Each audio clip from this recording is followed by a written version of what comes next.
안녕하세요, 여러분. 어떤 말로 시작을 해야 할지 몰라서 일단 인사부터 드리고 시작하겠습니다.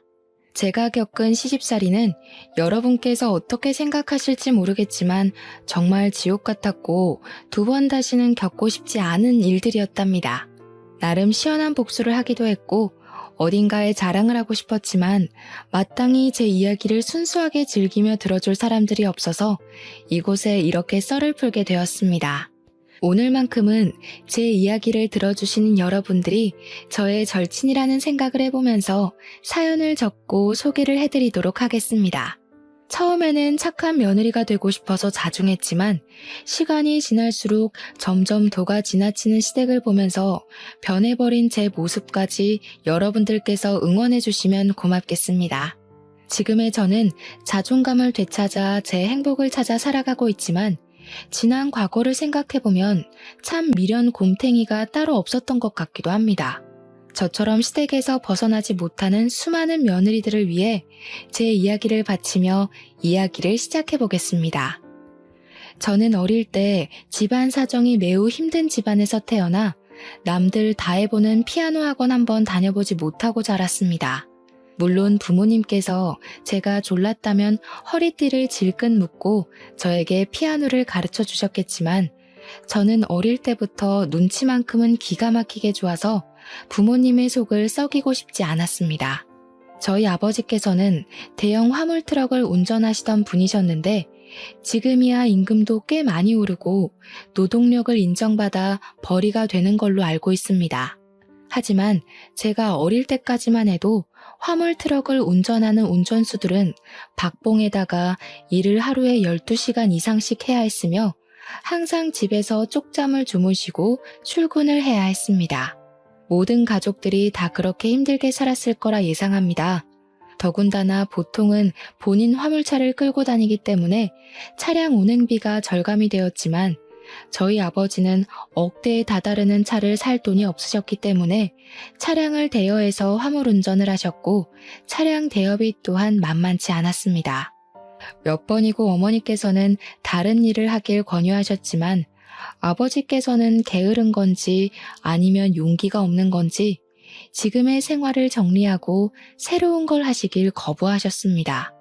아무튼 벌어오는 돈은 한정적이나 우리 식구가 먹고 입는데 쓰는 돈은 매번 달랐으므로 부모님께서는 어떻게든 절약해서 돈을 모으셨습니다. 그러던 어느 날 밤낮 없이 일을 하시던 저희 아버지께서 제 나이 18살에 쓰러지시게 되었습니다. 살림이 넉넉해지기 시작한 그 타이밍에 아버지께서 쓰러지신 바람에 집안은 순식간에 풍비박산이 나기 시작했습니다. 어머니께서는 아버지께서 쓰러지신 그 충격으로 우울증에 잠시 빠지셨으나 이내 극복을 하시고 아버지를 간병하시면서 가장자리를 지키며 집안을 돌보셨습니다.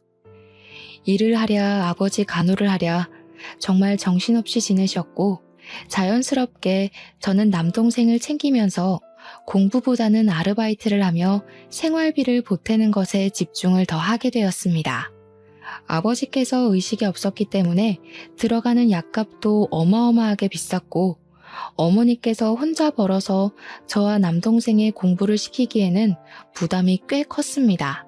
제 동생이 꽤나 공부를 잘하는 학생이었기 때문에 저는 18살 때부터 동생의 뒷바라지를 위해 일을 시작하게 되었는데 패스트푸드점에서 일을 하고 있었습니다. 당시에는 인터넷 얼짱이니 그런 게 무척이나 유행을 하던 시기였는데 제가 일하던 패스트푸드점에서 미소천사를 뽑는 제도가 있었거든요. 제가 일을 한 이후로 매번 미소천사에 제가 선정이 되었고 패스트푸드점 계산대 옆에 제 사진이 걸리게 되었습니다.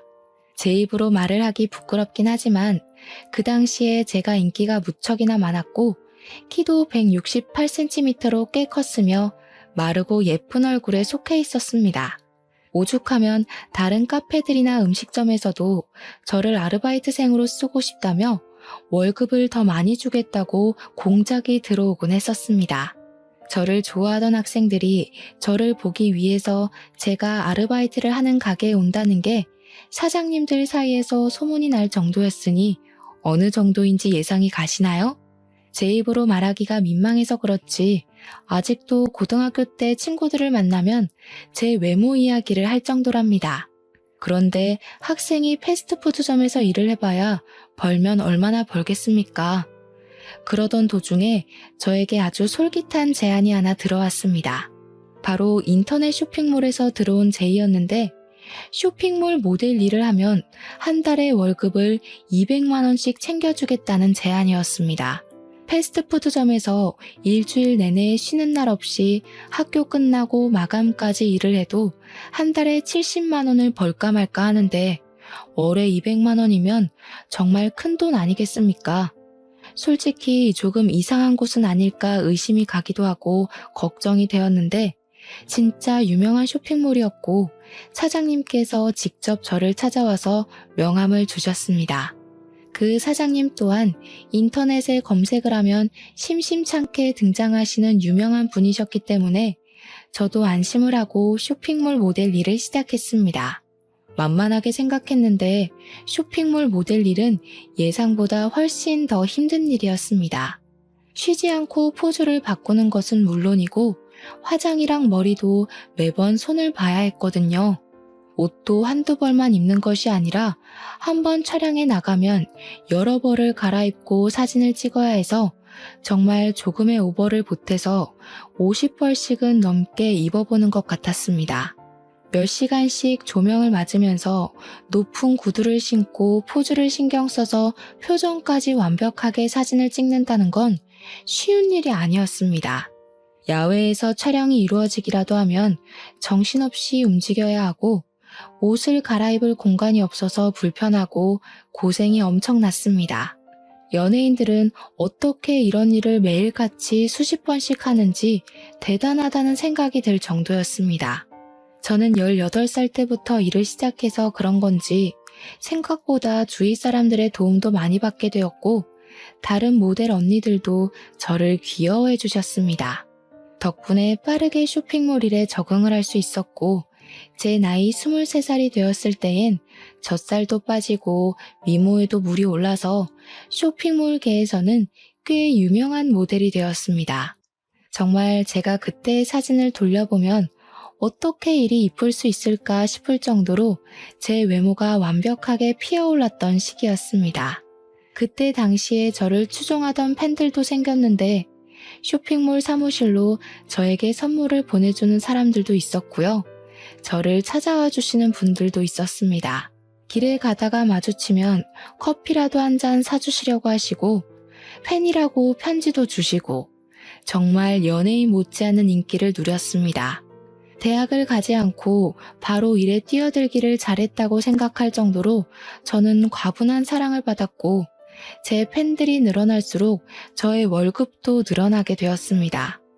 저로 인해서 판매되는 옷들의 양이 늘어나니까 사장님께서 신이 난다고 상여금식으로 인센티브를 더 얹어주셨거든요. 저는 그 뒤로도 쭉 쇼핑몰 모델로서 일을 하면서 돈을 벌었고 어머니께서 일을 하지 않아도 아버지의 간병에만 집중해도 돈이 부족하지 않을 만큼 벌어왔습니다. 동생의 대학 등록금도 무리 없이 지불할 수 있었고 물론 저 개인적인 사치를 할 수는 없었지만 쇼핑몰 물건을 아주 저렴하게 구매가 가능했기 때문에 아쉽진 않았습니다.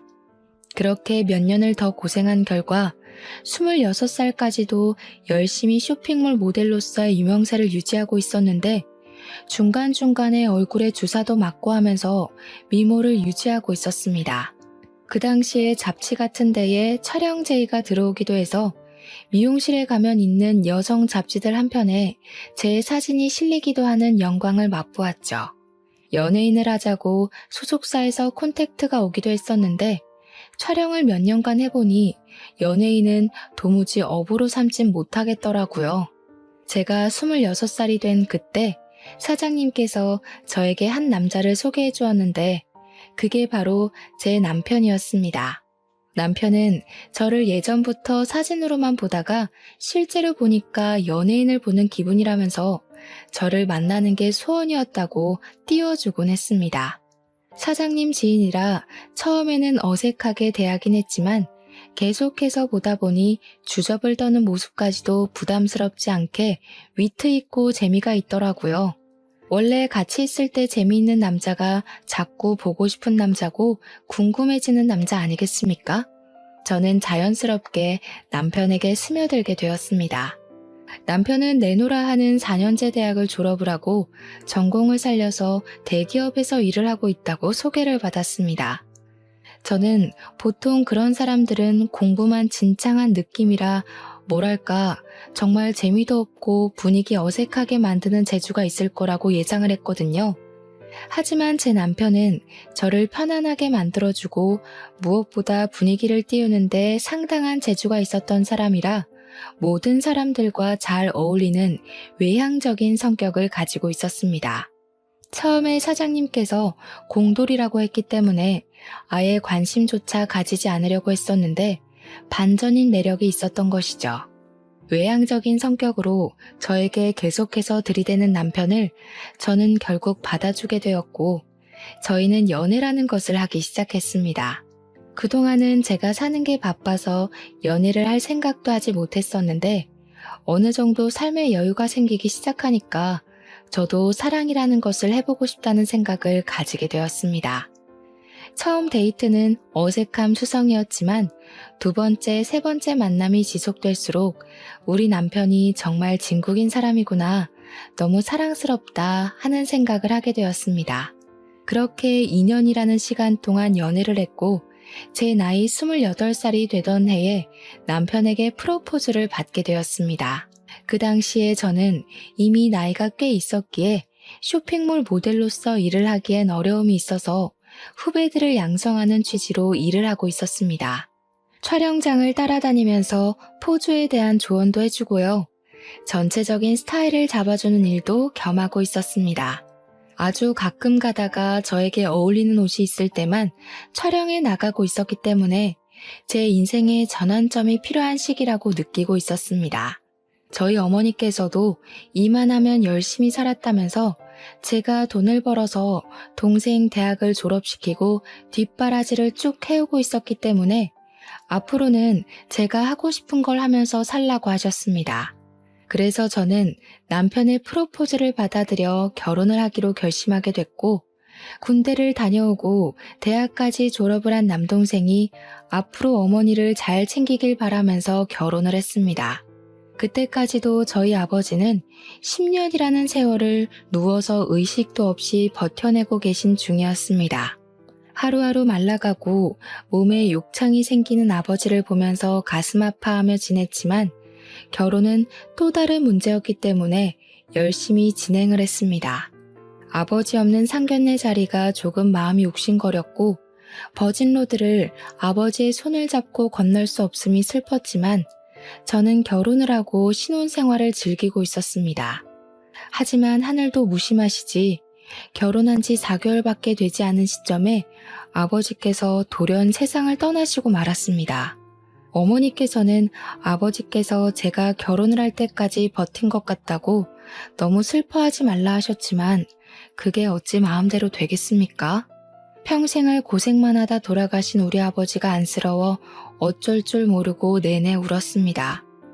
우리 남편은 인사 한번 제대로 드리지 못한 아버지의 장례식을 내내 지켜주고 정말 많이 저를 위로해 주었습니다.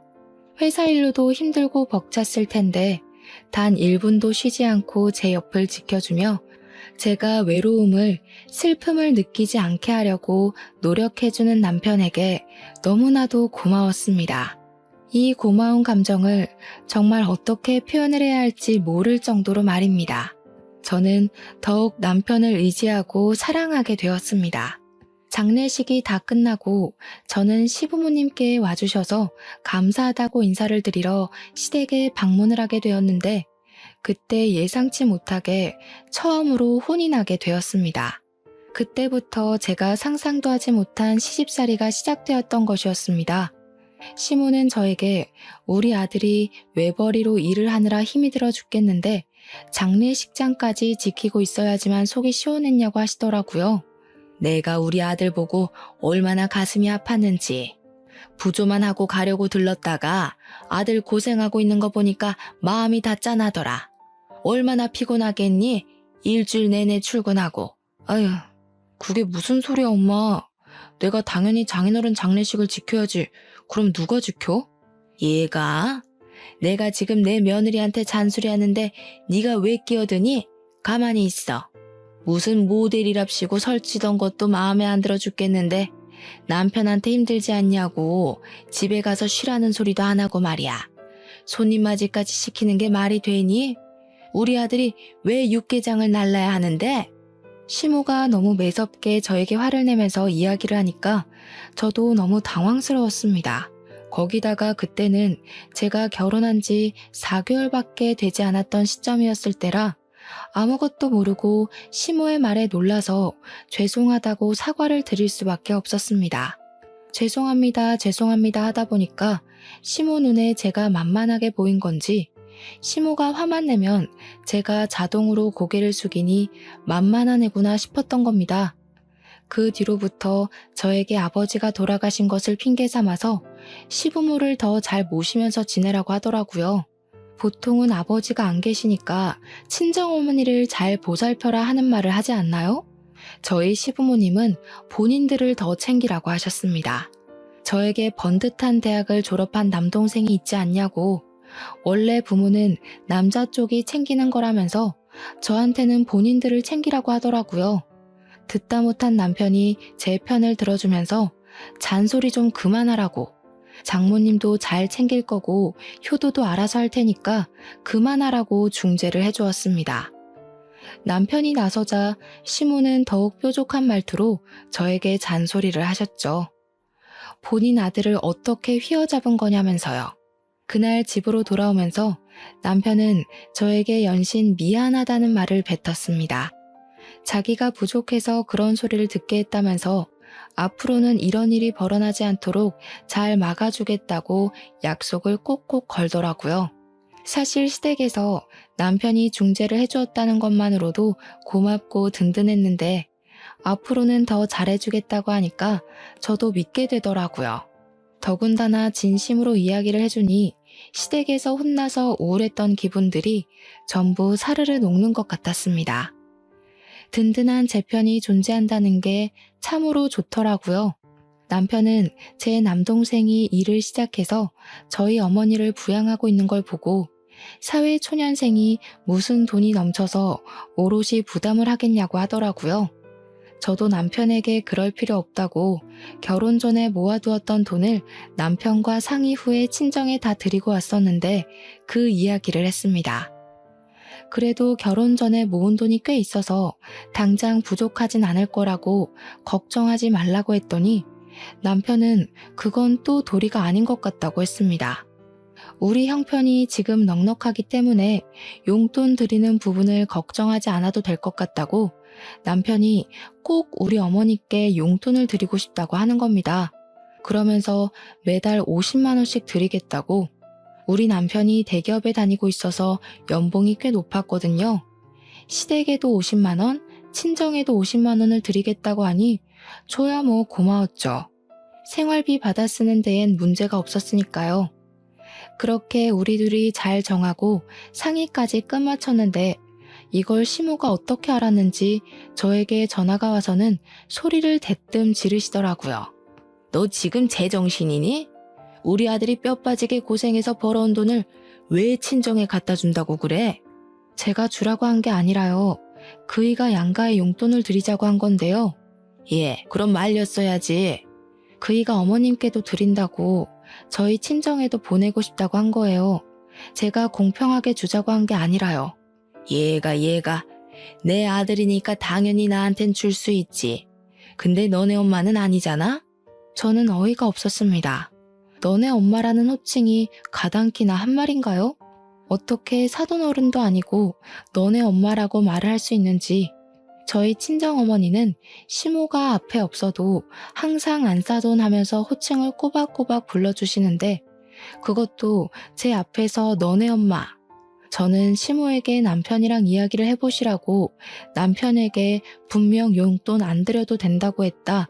근데 남편이 계속해서 우겨서 주겠다고 한 건 다 했습니다. 뭐 시모가 물어보는 것도 아니고 시작부터 제정신이냐고 대뜸 소리를 지른 마당에 저라고 시모 눈치 보면서 살갑게 이야기를 해야 할 필요를 못 느끼겠더라고요. 게다가 시모가 바락바락 저러니까 우리 어머니께 드리는 용돈을 끊으면 안 되겠구나 하는 생각도 들었습니다. 시모의 속을 뒤집어 놓을 수 있다면 뭐든 할 수 있겠다 싶었거든요. 아무튼 시모에게 한쪽 집에만 용돈을 드리는 건 경우가 없는 것 같다고 남편이 굳이 친정에도 주겠다고 해서 그러라고 한 거라 말을 했습니다.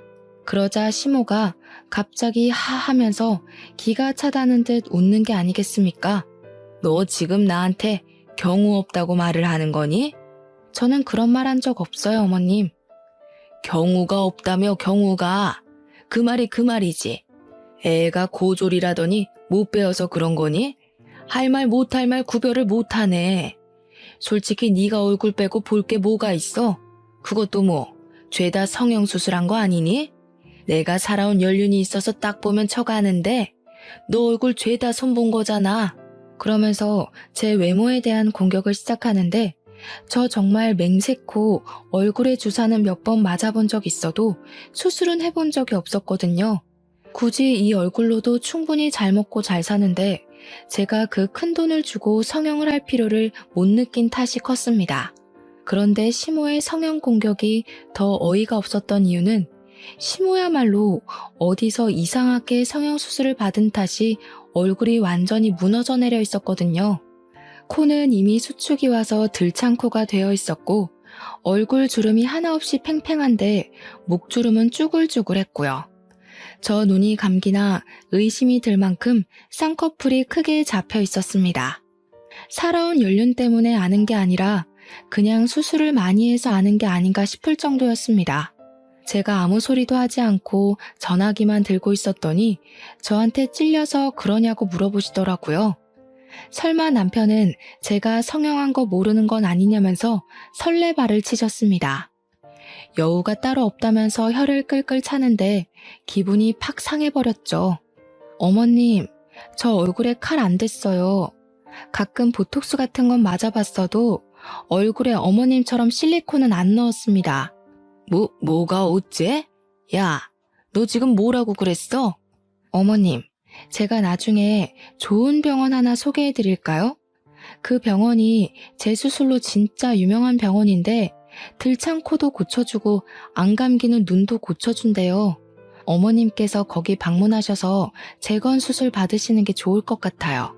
그러고 전화를 끊어버렸습니다. 가슴이 벌렁벌렁 하는데 속은 엄청나게 시원하더라고요.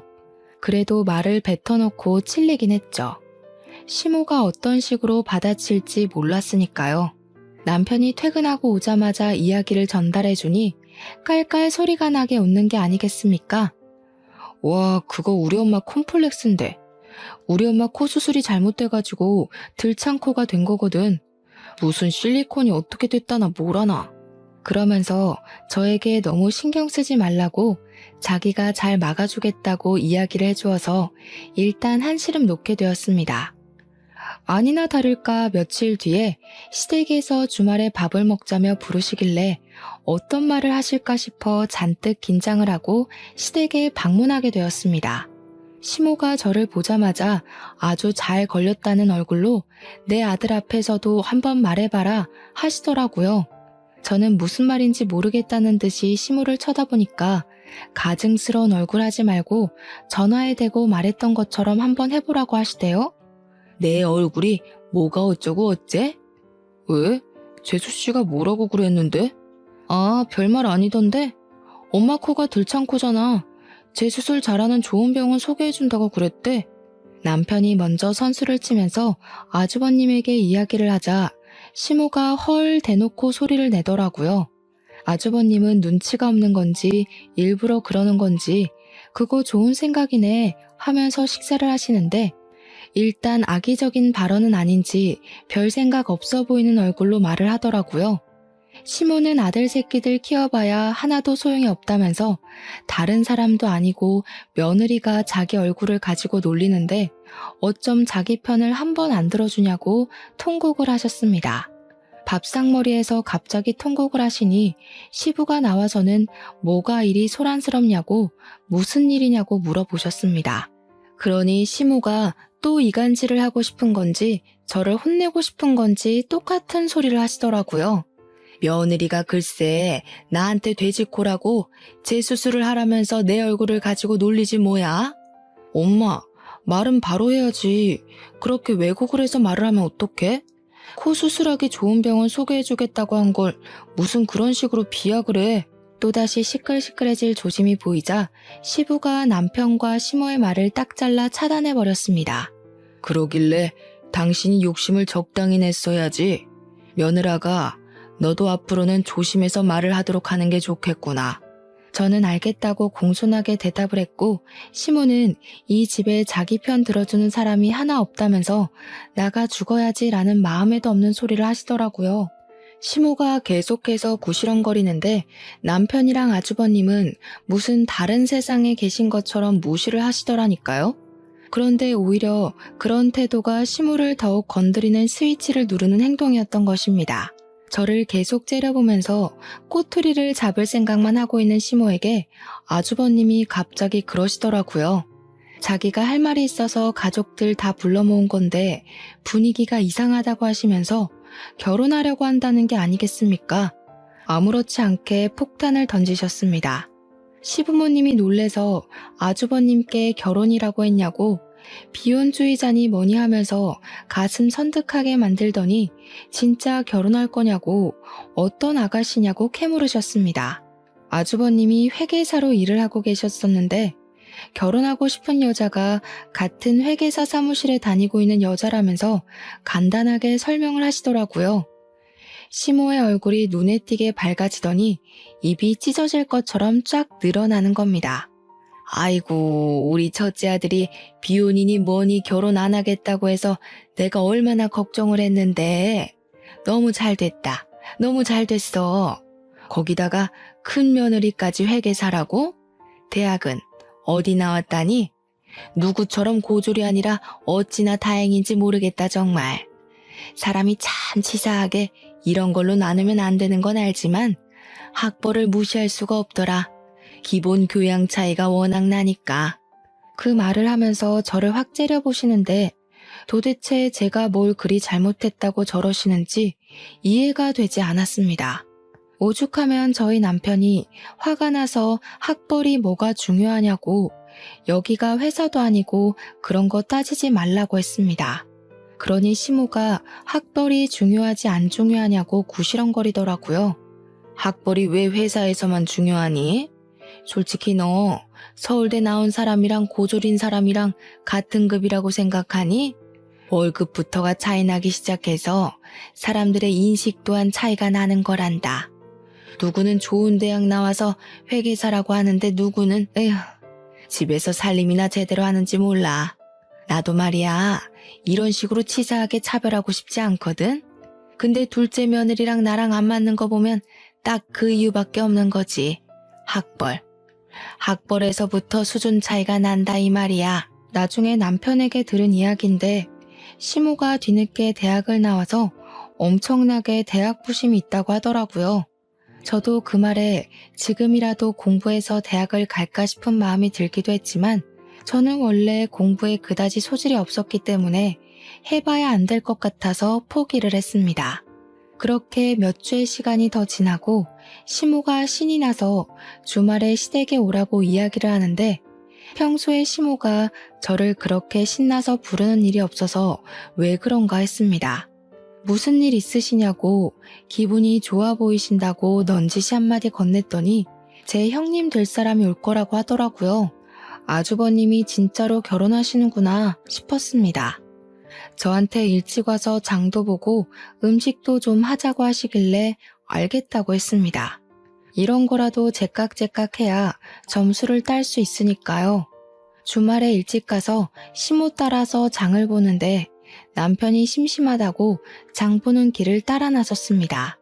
그러니 시모가 불편한 기색을 팍팍 내보이면서 이런 자리까지 남편을 꼭 불러서 대동해야겠냐고 내가 너 잡아먹니?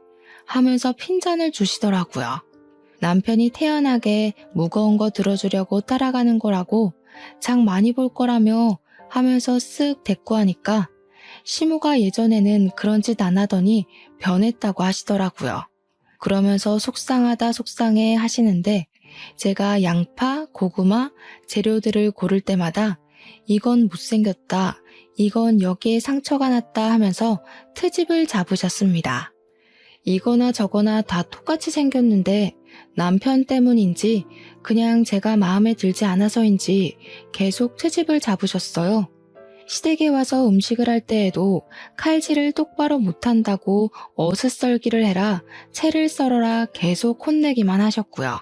형님이 되실 분이 시간 맞춰서 도착을 하시고 다 같이 이야기를 나누면서 식사를 하기 시작했습니다. 형님이 되실 분은 저를 아주 살뜰하게 챙겨주셨었는데 아무래도 동서지간이니 잘 지내면 좋겠다고 생각을 하셨었나 봐요. 그 모습을 보면서 시모는 역시 대학을 잘 나와서 그런 건지 애가 싹싹하다고 칭찬을 하시더라고요. 좋은 대학 나와서 회계사로 일을 하고 있다고 하더니 남을 배려할 줄도 알고 이게 바로 노블레스 오블리주인 거지.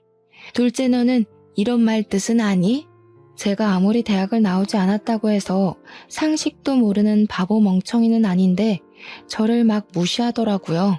그래서 어머님께 그냥 제가 고졸이지만 바보는 아니라고 대놓고 말을 했습니다.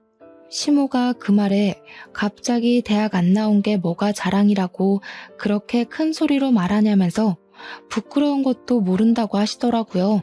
순식간에 분위기가 쎄하게 바뀌고 형님이 그 순간 제 편을 들더라고요. 그건 어줍잖은 대학을 나온 애들이나 그렇지. 명문대 나온 애들은 안 그래.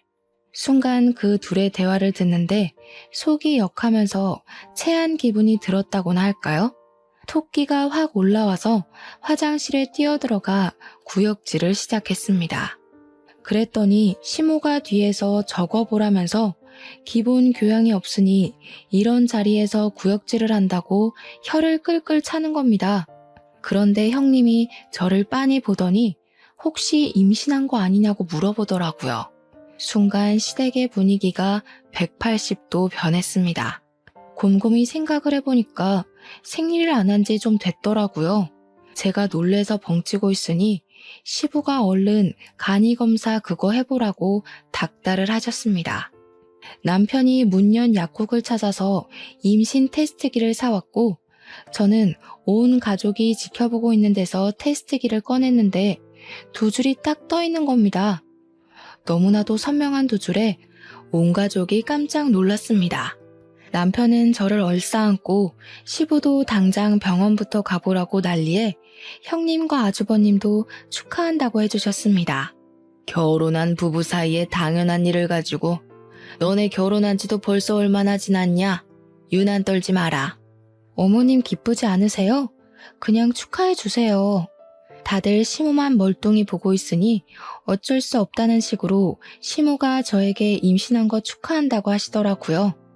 다음날 바로 병원에 찾아가니까 임신이 맞다면서 거기다가 쌍둥이를 임신했다고 심장 소리를 들려주시는 게 아니겠습니까? 남편이 같이 병원에 찾아갔는데 심장 소리 듣고 막 울더라고요. 결혼한 지 1년 만에 생긴 아이였으니 너무 신이 났고 양가에서는 어쨌든 임신을 축하해 주셨기에 태교에만 집중하기로 마음을 먹었습니다. 임신 기간 내내 남편의 극진한 대접을 받으면서 바람 불면 날아갈까, 비 오면 젖을까, 금이야 오기야 남편의 품에 감싸 안겨 지냈습니다. 그 사이에 아주버님은 형님과 결혼을 하셨고 시모는 저에게 잔소리를 하고 싶어 하셨지만 시부가 임신한 며느리 건드리지 말라고 눈치를 주셔서 꾹꾹 참으시더라고요. 물론 가끔 한마디씩 던지긴 하셨죠. 하필 가져도 쌍둥이를 가져서 우리 아들 힘들게 하냐, 애는 여자가 봐야 하니까 아들에게 맡기지 말아라 이런 것들이요. 뱃속의 쌍둥이는 이란성이었고 사이좋게 아들 하나 딸 하나였습니다. 저는 배가 많이 부른 탓에 임신 9개월 차에 유도분만을 시도했고 무사히 아들과 딸을 건강하게 출산하게 되었습니다. 그 뒤에 곧이어서 형님네도 임신 소식이 들려오며 겹경사가 집안에 일어나게 되었습니다. 그런데 제가 어릴 때부터 외모가 남달랐다고 하지 않았겠습니까? 우리 아들, 딸들이 정말 예뻐도 이렇게 예쁠 수 있나 싶게 예뻤습니다. 병원에서도 조리원에서도 딱 봤을 때 예쁜 애들 찾으면 저희 아이일 정도였고요. 예쁘다고 소문이 자자한 아이가 바로 저희 아이들이었습니다. 하지만 육아의 강도는 예쁜 것과 전혀 관계가 없더라고요. 쌍둥이를 키우면서 얼마나 체력적인 소모가 컸는지 임신하면서 찐 살이 모조리 다 빠지고 말았습니다. 시터 이모님을 고용해서 아이들을 돌봤음에도 불구하고 정말 헬류가 하는 게 뭔지 알겠더라고요. 한 명이 울면 다른 한 명도 따라 울고 밥을 주거나 기저귀를 갈아주는 거나 진짜 죽을 만큼 힘든데 저희가 남편 왜 버리지 않겠습니까?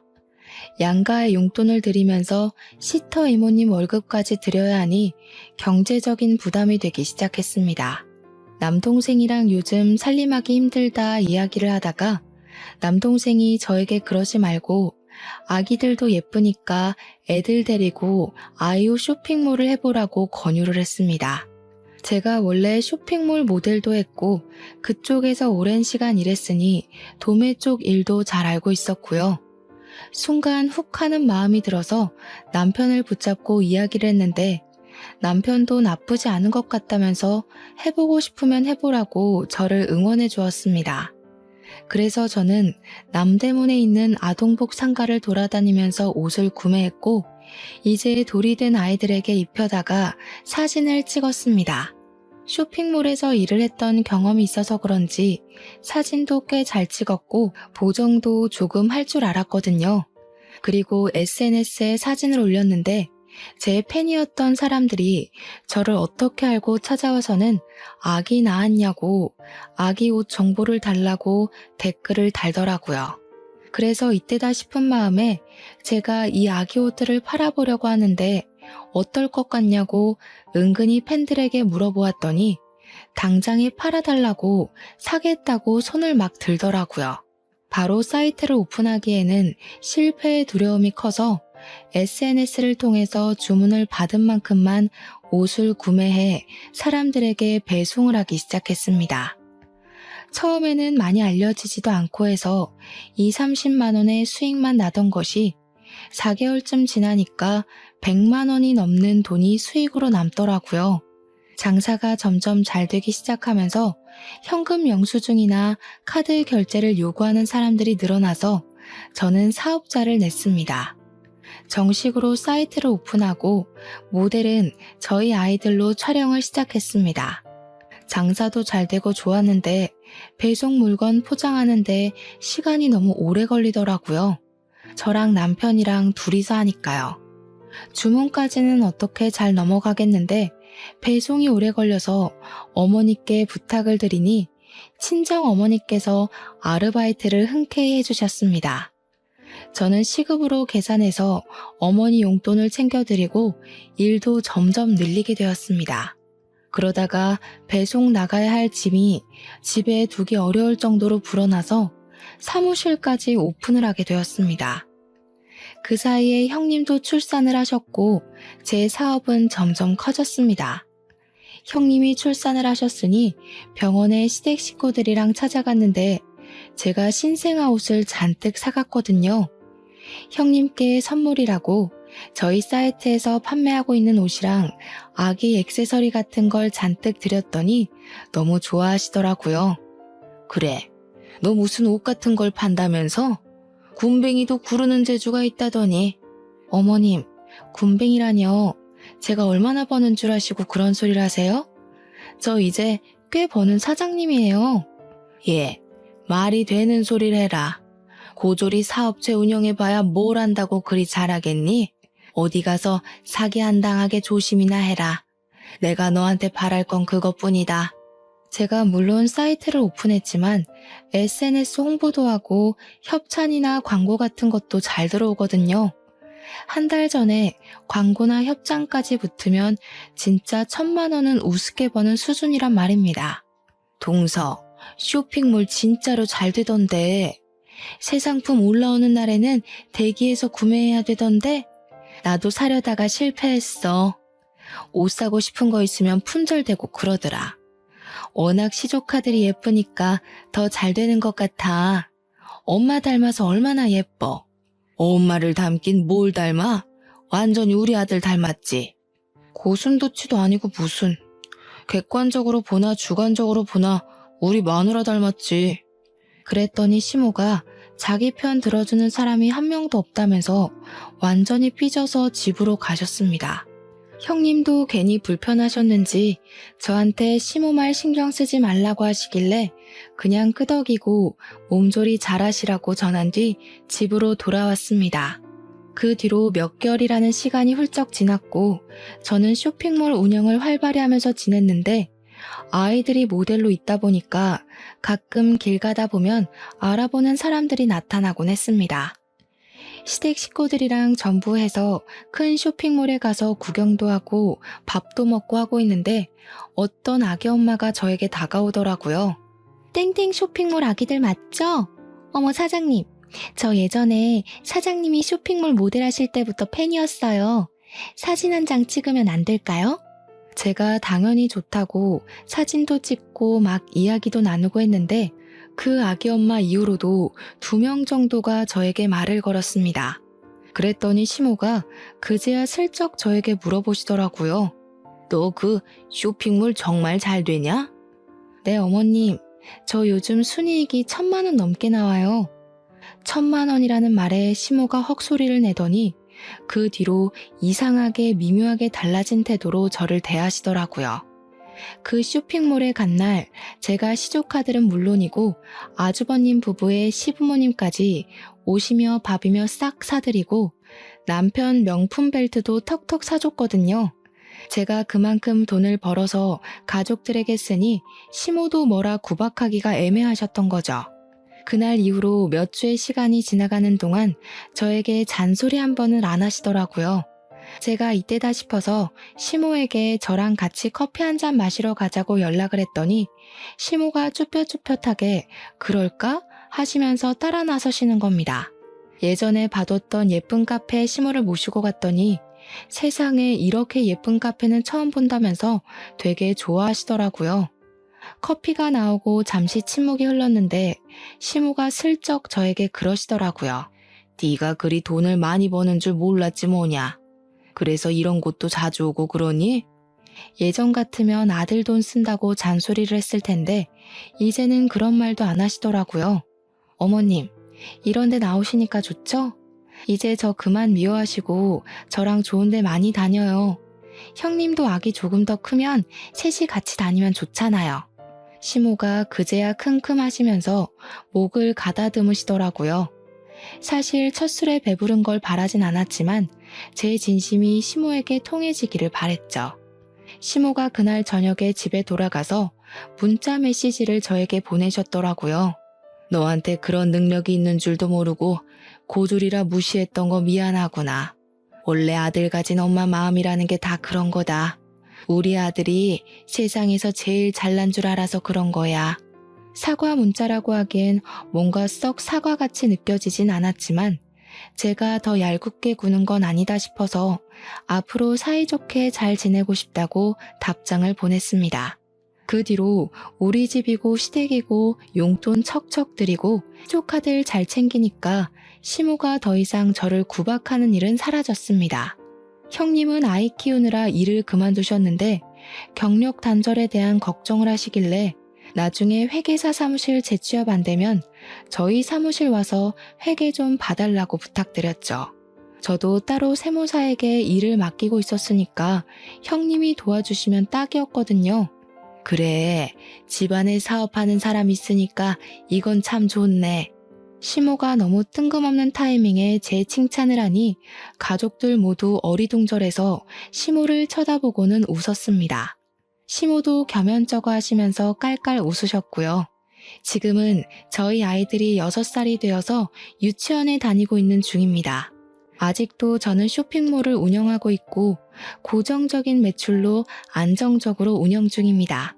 형님은 저희 쇼핑몰 세무일을 봐주시고 계시고 가끔은 시모가 제 배송 일을 도와주시기도 한답니다. 사이좋게 온 가족이 잘 지내고 있는 중이라 참으로 기쁩니다. 여러분들 가정에도 평화와 행복이 가득하길 바랍니다. 제 사연 들어주셔서 감사합니다.